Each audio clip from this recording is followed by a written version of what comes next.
Buen día, que Dios te bendiga. Espero que hayas podido celebrar la Cena del Señor y que lo hayas hecho con alegría y lo hayas disfrutado un montón. Ahora en esta oportunidad nos vamos a tomar un ratito para seguir aprendiendo de la palabra de Dios. Qué bueno es que pudimos terminar de analizar juntos el libro de Romanos, la carta de Pablo a los Romanos, y ahora nos vamos a meter de lleno en una nueva carta, o en una serie de cartas en realidad, porque son dos, que son las cartas a Corintios, lo que se conoce como Primera Corintios y Segunda Corintios, que también son cartas de Pablo, y vamos a ir analizándolas porque tienen, creo yo, mucha riqueza para seguir ordenando nuestras vidas de acuerdo a lo que Dios quiere para cada uno de nosotros. Con lo cual te voy a invitar a que busques Corintios, Primera Corintios. En el capítulo 1 vamos a leer solamente 2 versículos, voy a hacer foco. Dicen, hay muchos temas que trata Corintios, por supuesto no vamos a barrer versículo por versículo, pero sí vamos a ir encontrando en cada uno de estos videos y en cada uno de los capítulos algunas perlas que podamos compartir para, insisto en esto, poder seguir alineando nuestra vida a los requerimientos de Dios. Como hijos de Dios debemos funcionar como Dios nos pide que funcionemos. Algunas consideraciones de Corintios como para que nos metamos en tema. Corinto era una ciudad muy importante en el tiempo en el que se escribe esta carta.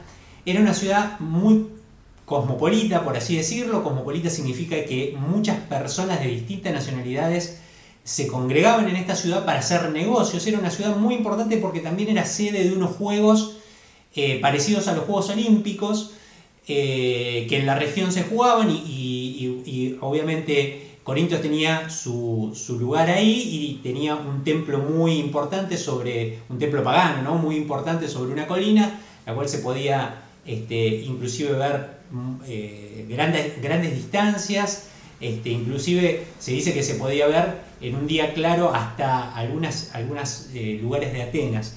Pero lo más llamativo de Corintios es que era lo que se podía conocer como la capital de la inmoralidad. Corintios era conocida como la ciudad del pecado, lo que nosotros podemos llamar hoy como la ciudad del pecado. Usted vio que Las Vegas, por ejemplo, en Estados Unidos se la llama la ciudad del pecado porque es una ciudad donde está llena de casinos, donde se puede beber alcohol a cualquier hora, donde la prostitución es legal, donde la venta de droga o ciertas drogas son legales, y bueno, entonces se la conoce a Las Vegas como la ciudad del pecado, ¿no?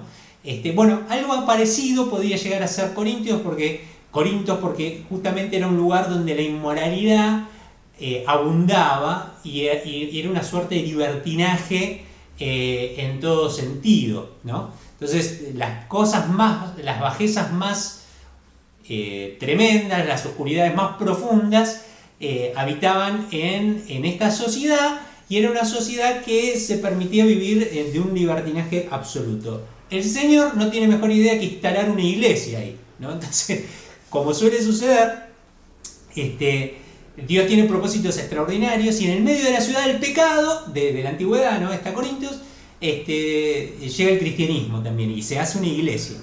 Pero obviamente, como las iglesias están formadas de gente y la gente vivía en esa ciudad, arrastraba un montón de cuestiones inmorales en su vida, porque se criaron así, porque vivían así, que se empiezan a reproducir en la iglesia, y Pablo escribe esta carta para tratar de corregir algunas de estas cosas.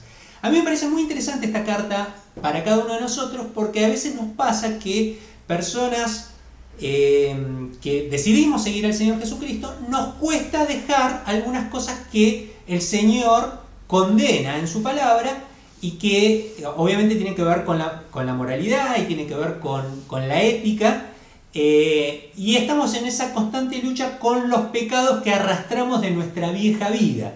Entonces me parece que está bueno 1 Corintios porque nos va a ayudar a reflexionar en algunas cosas que quizás, si aún existen en nuestra vida, debemos dejar.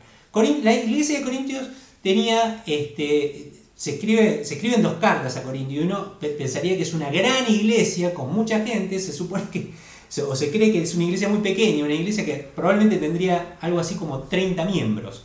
Y vos fíjate el nivel de problemas que tenía la iglesia, que Pablo le escribe 2 cartas para tratar de corregirla, así que probablemente puede tranquilamente aplicar a nuestra vida si es que nosotros que tenemos una iglesia pequeña, o si alguien que me está escuchando también asiste a una iglesia pequeña, no se necesita tener una gran iglesia para tener grandes problemas. Con que haya 2 o 3 cristianos queriendo dejar prevalecer el viejo hombre, alcanza para tener un gran problema en el ámbito de la iglesia. Así que vamos a ir analizando un poquito esta carta. Había 2 problemas que tenía la iglesia de Corintios, los corintios, digamos, en Corinto, y uno era obviamente el problema de la inmoralidad, y el otro era el problema que tenía muchas divisiones, había como camarillas, esta cuestión de que yo pertenezco a este grupo, yo me junto con el otro, entonces había como ciertas camarillas, y las camarillas armaban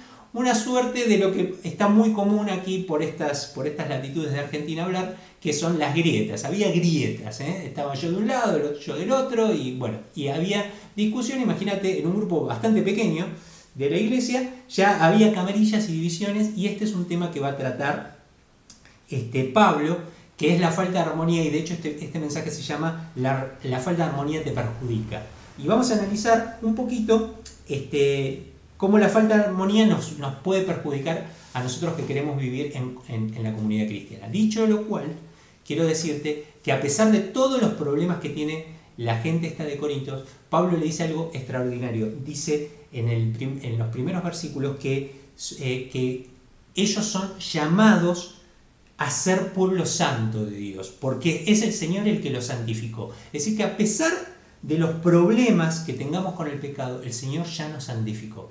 Y eso es un punto muy importante. Hay esperanza para nosotros que tenemos problemas con el pecado, porque la santificación del Señor está a través de haber abrazado la fe en el Señor Jesucristo. Es decir, podemos vencer el pecado, podemos vencer las dificultades, podemos vencer nuestra inmoralidad, porque el Señor está con nosotros y ya nos está santificando y transformando. Así que es muy, muy importante. Esta cuestión de, bueno, yo soy así y no lo puedo cambiar, no existe para el poder de Dios. Dios transforma la vida, y eso es una verdad que debemos abrazar, creer y predicar.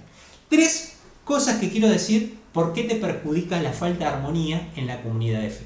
La primera, primero que nada vamos a leer el texto. Quiero leer el versículo 10 y 11, me estaba olvidando de leer el texto, porque me parece que es importante. Dice: les suplico, hermanos, en el nombre de nuestro Señor Jesucristo, que todos vivan en armonía y que no haya divisiones entre ustedes, sino que se mantengan unidos en un mismo pensar y en un mismo propósito. Digo esto, hermanos míos, porque algunos de la familia de Cloé me han informado que hay rivalidades entre ustedes. Y después te invito a que lo sigas leyendo y cuento un poquito cuáles son esas rivalidades, que uno dice, bueno, no, yo pertenezco al grupo Apolo, yo al de Pablo, y finalmente Pablo lo que dice, bueno, pero pará, Cristo no está dividido. ¿Acaso está Cristo dividido? Así empieza el relato de Pablo. Pero el punto de esto es, ¿por qué la falta de armonía nos perjudica como comunidad de fe? Bueno, lo primero es porque la falta de armonía molesta. Yo no sé si usted, bueno, probablemente muchos de los que me escuchen no sean músicos, pero cuando usted esté escuchando un ensamble de música, varios músicos tocando, y uno de ellos está en otra armonía, hay un ruido molesto. Y eso mismo que pasa en la falta de armonía molesta. Es estar en un ambiente donde hay algo que está molestando. Hay veces que uno está en un lugar y dice, ¿qué es lo que pasa? Hay algo, es como se corta, el aire se corta con tijera. La falta de armonía molesta. Entonces, el primer gran punto, por qué la falta de armonía nos perjudica, es porque es una cuestión muy molesta. Estar en armonía nos ayuda a que las cosas fluyan y nos sintamos a gusto en la comunidad de fe. Algo que no debe pasar en la comunidad de fe es justamente la falta de armonía. No debemos molestarnos, no tiene que haber cosas que nos molesten, sino todo lo contrario, cosas que nos lleven para adelante, que nos inviten a vivir una vida de fe. La segunda cosa por la cual la falta de armonía nos perjudica es porque justamente divide, es lo que dice. He escuchado por ahí, les suplico que todos vivan en armonía y que no haya entre ustedes divisiones, ¿no? La falta de armonía lo que hace es divide, nos hace grietas, y la grieta lo que nos invita es a discutir y no a solucionar. Te fíjese lo que nos pasa como país, estamos en una grieta de ideas políticas, y la grieta, en vez de invitarnos a a unirnos para solucionar, lo que hace nos invita a discutir para no solucionar nada. Y eso mismo puede suceder en la iglesia, puede suceder en tu familia, puede suceder en tu matrimonio. La grieta lo único que hace es te invita a discutir y no soluciona nada. Así que la falta de armonía lo que hace es divide, genera grieta. Y tercer punto, para ir cerrando, es que la falta de armonía atenta contra los propósitos de Cristo. Y vos fíjate lo que dice acá, es muy interesante, porque dice, sino que que se mantengan unidos en un mismo pensar y en un mismo propósito. Si la palabra de Dios nos dice que nos tenemos que mantener en un mismo propósito, lo que nos está diciendo también es que si hay falta de armonía, aparecen otros propósitos, que no son los propósitos de Cristo. Entonces, atenta contra el propósito de Cristo. La falta de armonía atenta contra los propósitos de Cristo, porque cuando hay falta de armonía, lo que habitualmente aparecen son muchos egos, muchos pensamientos que yo pienso, yo digo, yo quiero, y no es lo que piensa Cristo, lo que dice Cristo, lo que quiere Cristo. Entonces, atenta justamente contra el propósito maravilloso de la comunidad de fe, que es seguir los propósitos del Señor Jesucristo. Entonces, la falta de armonía molesta, la falta de armonía genera grieta, y la falta de armonía nos atenta contra los propósitos de Cristo. Finalmente, quiero recordar el Salmo 133, versículo 1, que dice, mira, cuán bueno y cuán maravilloso es habitar los hermanos juntos en armonía, porque ahí envía el Señor bendición y vida eterna. La armonía ha sido siempre el propósito de Dios para la comunidad de fe. Muchas gracias por escucharme, que Dios te bendiga.